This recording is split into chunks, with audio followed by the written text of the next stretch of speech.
Hi, this is just an experiment to see if this works. I'm going to use Zoom to see if I can, just to make a presentation to you, particularly Jamie and Roland, just for our weekend, just to give you some background to some of the work I've been doing with Isabel. So, just going to minimize the screen. So Isabel asked me as part of the Bioregional Learning Centre just to sort of give some views as to what a charter for the River Dart could look like in terms of a legal framework. And there was a meeting yesterday, which was with the Catchment Partnership, which Isabel has been involved with, I think, for quite a while, and built relationships there. And so just as the end of this kind of stage one, I sort of offered to give a presentation as to what the findings were. And Isabel and Jane Brady, who's involved with the Bioregional Learning Centre, they both gave sort of the overview of their stage one as to how they see that unfold. And then I presented this part, looking at sort of the legal framework. And yeah, I just first started just talking a bit, just explaining who I was in relationship to Isabel and her Bioregional Learning Centre, and that now in the community chartering network, I was moving into trying to set up a new economy law, providing strategic legal thinking to help people and their organisations face challenges as opportunities in this rapidly changing world. I think that we all know that we're moving into. So to unlock these new possibilities in both ourselves and in our organisations, and leave it to Isabel to explain about the Bioregional Learning Centre. It's something I took from her website as part of their mission statement to build partnerships and work in collaborative project teams to design and implement solutions to regional wellbeing and sustainability. So, give a quick overview. Well, as an overview of the talk, the presentation, I was first look at how to investigate the issue, the problem, the challenge, what perspective to take. So, I've taken a needs approach. What are the needs of the various different stakeholders involved? Secondly, then looked at what the community chartering perspective was in terms of the legal framework there. And thirdly, from that, developing this concept of the public trust doctrine and water cycle processes as something that one could conceive that there's a public trust over to help express a river charter. And then finally, looking just at some deliverables that could help us move towards a River Dart charter. So first, perspectives and this needs-based approach. Looking at what are the river's needs. And here's just a picture of the Dart River from a higher perspective, and there you can see that the river's needs are informed by the topography of the water coming down into the river and then flowing through. Also, of course, the evaporation and condensation of water and percolation. Secondly, what needs are met through the river? We've got all our human needs around here, around the river and wider, and at the mouth of the river, but also the non-human life that's within the system, the bioregion fed by this river. And then even from a wider perspective, the whole earth systems, of which this is just one small element or part, but it's everything is all interlinked. And then just zooming back in to our human needs, we also have our organizational needs, so the needs of the public bodies who are sitting around the table with us there, particularly, which is why I was raising this to emphasize that what needs do they have? They have their needs to their employees. They have needs to be funded for all their projects. There's Brexit happening, opening up a lot of uncertainty as to how they're going to get funding, what sort of legal landscape that they will be facing, legal and policy landscape. A 25-year environment plan just recently released by Michael Gove, which talks about natural capital as a framing for how to move forward in policy. And then also their statutory duties of public bodies, which is on behalf, in a general sense, of the public interest. So the question that came out from all that was, talking with Isabel, was this framing of how else, with the Charter, how else can the public interest be served when funding for public bodies is being diminished? So particularly trying to bring in and involve public bodies by knowing that they also have their needs and their funding is being diminished. So trying to suggest that the Charter could be an alternative process if the public interest can be met. And though I didn't go into it in detail at the talk, behind that is this idea that the state's interests are not necessarily the same as the public interest, although we often do conflate the two together. So then I spoke about the chartering perspective. So looking at here that the legal framework was looking at cultural heritage as a process. So cultural heritage isn't just the artifacts that are there. We inherit them, we steward them, and then we bequeath them to future generations. And this was particularly significant because in the 25-year report, just recently released by Michael Gove, in his statement at the very first page, he says, and this is coming on from something earlier, that we want to provide an environment that is better for future generations than that which we inherit. So to provide it onwards in a better state. And so we see there a similar process that is involved around the inheritance of our ecological heritage and bequeathing that to future generations in a better state. And there's a picture here of the St. Ives chartering group.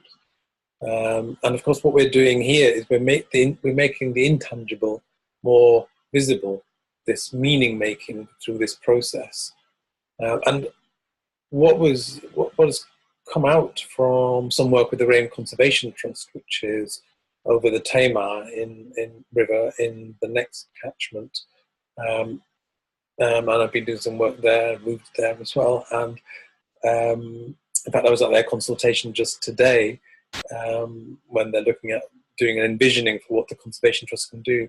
But their trust is around the heritage assets that they have. So I've been looking a bit around that, and they've explained to me how they value their assets, or how the policy in the National Planning Policy Framework gives them guidance as how to evaluate their heritage assets. And there's something there around evaluating the significance of heritage assets, and they've got values and principles that they have to apply. One of those is communal value. And so I'll go into that later, but for me, there seems to be something that one can unearth or uncover by trying to bring out the parallels of how one can evaluate heritage assets and applying that to what one could call natural infrastructure, using the terminology that's coming out now with through the Natural Capital Commission, which is chaired by Dieter Helm, who's an economist. And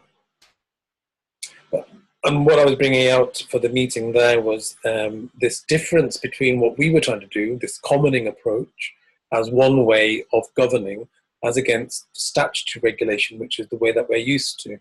So the process we're trying to uncover and bring out is a kind of a people's practice of understanding needs through understanding place. And I think that was quite key. It ties in with what Isabel and Jane were talking about, trying to become citizens of place. And secondly, this is important for, I think, as we try to bring up, open up, broaden the alliance, and partnerships that we can work with is developing metrics for how we understand, in this respect with the River Charter, how we understand our natural environment. Now, and we also need to use the language that is coming out from policymakers. So the 25-year environment plan is particularly enthusiastic about Dieter Helm's approach of natural capital. And so I've been sort of considering how can we understand the charter that we've created as cultural capital. What kind of cultural capital are we creating through developing and understanding our place? And even more than natural capital, because natural capital still has that word of capital, which is as if we can move and shift one kind of capital. It doesn't matter if it's a tree or a river. Once we've got it into the idea of a capital, we can shift things around. But if we focus ourselves on the natural infrastructure, then we're still remembering and retaining the sense of tangibility, that it's trees which have particular functions and rivers which have functions, a mutual reciprocity between humans and nature. That's important. And then also thinking about the cultural infrastructure as well. And cultural infrastructure can include language as well, how we communicate with each other, what methods do we have to communicate, what tools do we have to better communicate with each other across different stakeholders. And so we then move to this idea of property versus place. So property is the law of rights, of rights to exclusive possession, which separates out responsibilities. And I've put a photograph here of Laxton Village, which is in the Midlands, which I visited. And it's the last remaining place where the open field farm system is still in place. And I went up to the Motte and Bailey with the farmer there, and we got a real sense that here was the infrastructure of place, where rights and responsibilities were still retained together and not separated. So a question, can we develop a metrics for the significance of place using already the kind of the tools that have been developed for the significance of place through cultural heritage assets? So here, moving into the public trust doctrine and water cycle processes, just explaining a little bit that can we conceive of the catchment or the watershed as a visible part of a whole much bigger process. So when we're looking at the Water Framework Directive and the definitions there, it's very much on the tangible element. So the body of surface water means a discrete, etc. element. The river means a body of inland water. From an Earth systems perspective, are we really speaking about bodies or processes or both? And I didn't speak about that there, but from an indigenous perspective as well, North American, it's often very much that it's much more about processes that we're all involved in. And the language, for example, in Robin Kimmerer's book also talks about the verbs of the rivers rivering, and not fixing things into nouns and specific boundaries. But to try to bring that into the language of the West, into the Environment Agents, into DEFRA's language when they're talking about natural capital, can we begin to frame and natural infrastructure is also a term being used. That's in the National Trust report with the Green Alliance, and there they talk about natural infrastructure schemes. So we can talk about natural infrastructure, and can we talk about natural infrastructure in the same way that it's been talked about in the National Planning Policy Framework and cultural infrastructure or cultural heritage assets? So we've got the physical body itself, say the river, but then we try to bring in the idea of its setting and its curtilage and its significance to people. So we begin to bring natural infrastructure and cultural infrastructure together. So it's a long process to move here, because to see natural processes as public trusts. We do have the public trust doctrine that did come from England in the 13th century originally from Roman and Justinian law, but hasn't really been developed much here. Professor Sachs in America in the 70s began expanding upon this doctrine, and it has been used much more in America. But in England, it's very much kind of contained just to access to foreshore under navigable waters, so it's very limited in use. But in America, there is a movement to try to broaden that out to at least the atmosphere, and so the idea of atmospheric public trust. And this is work being done by Professor Mary Woods of Oregon University. She's written a book called Nature's Trust, which is brilliant, really good. I've just started it, but really good. It's very providing a lot of insights for me. She has, I would say, a different approach to, say, CELDEF's approach and the Rights for Nature movement, which is all about rights for the river, rights for the Ganges River, etc. But I did speak with Mari Margill not long ago, and she said she thinks there needs to be a movement away from just thinking about rights. And the reason for that is because when you give a body rights in law, then so corporations have rights, but then they also have responsibilities, so which can then be sued about. But how does a river have responsibilities? How can we sue a river for its responsibilities?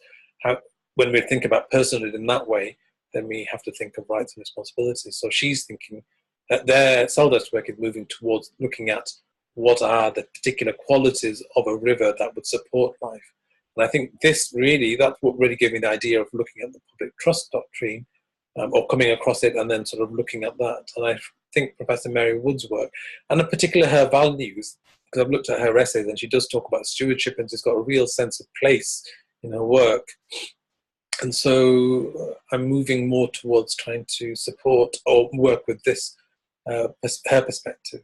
Our Children's Trust is an organisation that's sprung from her work in a way, and there's been lots of litigation that they've set up, started in lots of different states, to say that there is an atmospheric public trust that the US government is breaching, and there's a case being started in 2017, Kelsey Cascade Rose Juliana, which has gone through the first stage at least, where the American government has tried to kick out the case, saying there's no justiciability for a public trust over the atmosphere.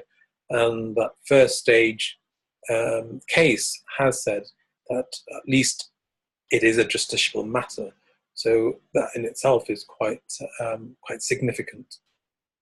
Here, we would then need to expand on that and ask the question, is there such a thing as a water cycle public trust, using the same argument that the public trust is over elements of the environment, the ecology, that nobody can own.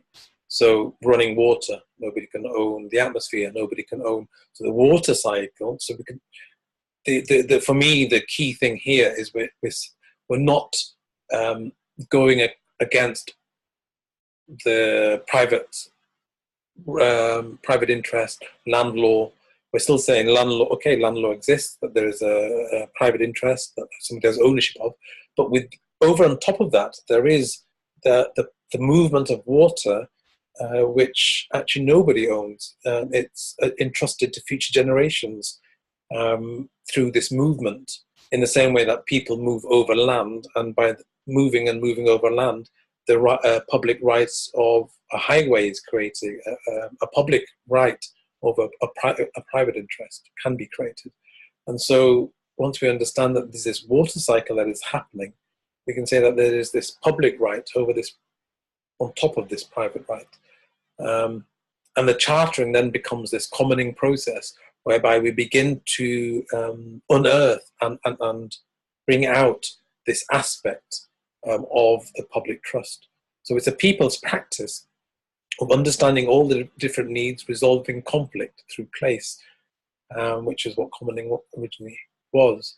So the chartering is really expressing the public trust doctrine in action. It's providing if you want to say, the mycelium. It's providing the infrastructure, the cultural infrastructure, to enable the courts to begin to say, yes, there is such a thing as this public trust, to give them the motivation to begin to apply reasoning which would say that this trust does exist. Now, then to move towards a Dart River Dart Charter, what are the deliverables? Well, seeing the territory is an important first step. And the Environment Agency at the meeting yesterday put down all these maps. And so the idea of 3D printing actually came through meeting Lynn Reed at, she's at the Maker Rain Peninsula.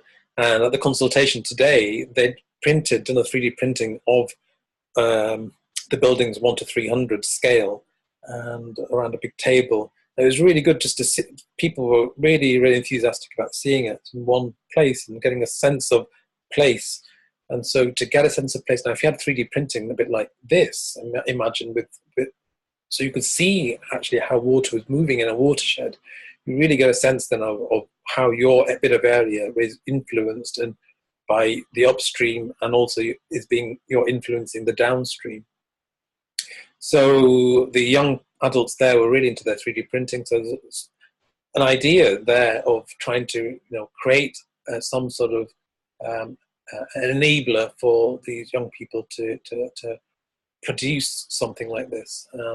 There's somebody from Southwest Water there who said her son is really into 3D printing. So that's something else that could, creating these connections.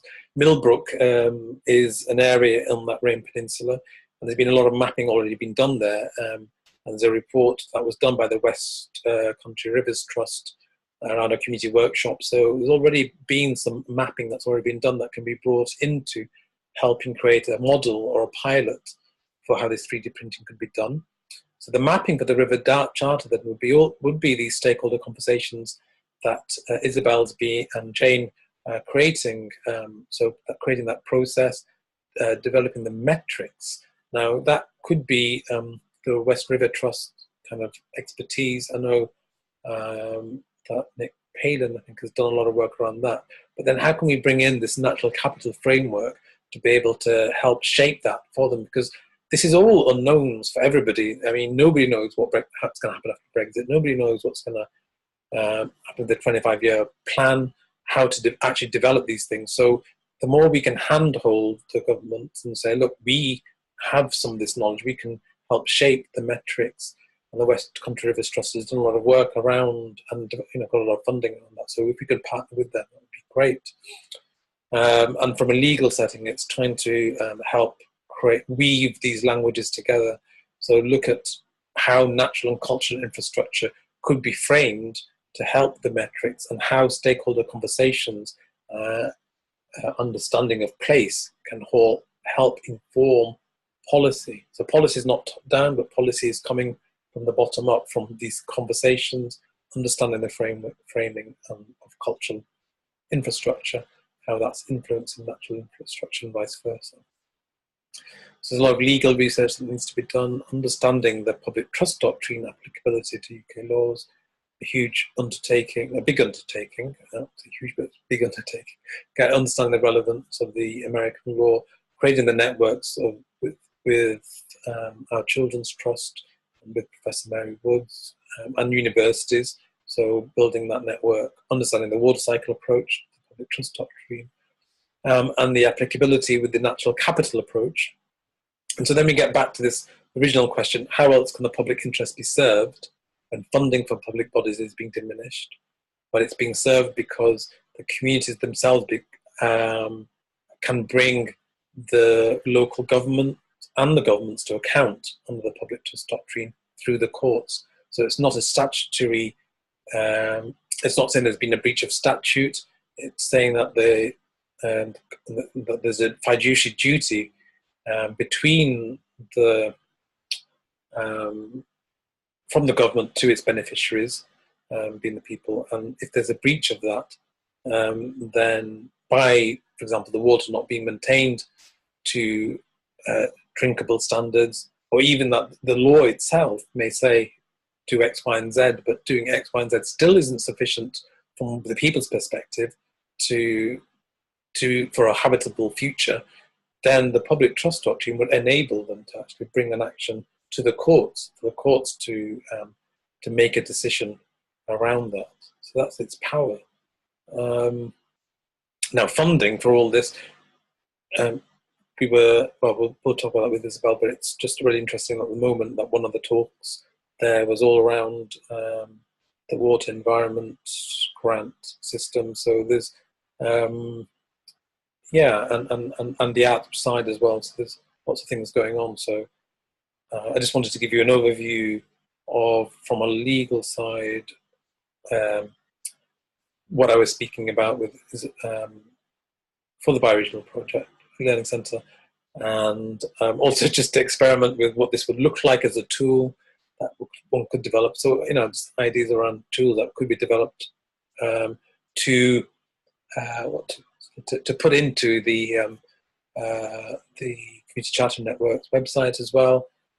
So to really support our working together. So yeah, I hope that was useful, and just a starter really to help for the weekend when we're there, and looking forward to all the chats that we'll have there. So yeah, I'll leave it there. Thanks. I can find out how to stop this.